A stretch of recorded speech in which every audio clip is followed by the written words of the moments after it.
Hi friends, మనం అయితే ఈరోజు అయితే ఎగ్ రైస్ అయిపోతున్నాము. ఫస్ట్ ఆయిల్ వేసుకోవాలి 3 టీ స్పూన్లు. తర్వాత ఎగ్ కలబెట్టుకోవాలి. కలబెట్టుకున్న తర్వాత అలా 2 నిమిషాలు కలబెట్టుకోవాలి. అదంతా అలా ఫ్రై అయ్యేంత వరకు సిమ్లో పెట్టుకోవాలి. సిమ్లో పెట్టుకున్న తర్వాత రైస్ వేసుకోవాలి. రైస్ వేసుకున్న తర్వాత 2 నిమిషాలు ఉంచాలి. అలానే అంతా కలిసే మాదిరి అలా తిప్పుకోవాలి.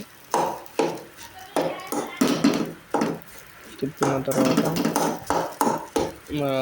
కొంచెం 2 నిమిషాలకైతే మనం కారము, ధనియాల పొడి, ఉప్పు అలా వేసుకోవాలి. చూడండి, నేనైతే ఇప్పుడైతే కారం పొడి వేస్తున్నాను. 1.5 టీ స్పూన్ వేసుకోవాలి. తర్వాత గరం మసాలా కానీ వేసుకోవాలి మనము. చూడండి, నేను వేస్తున్నాను. గరం మసాలా కానీ వేస్తున్నాను. తర్వాత కలిపెట్టుకొని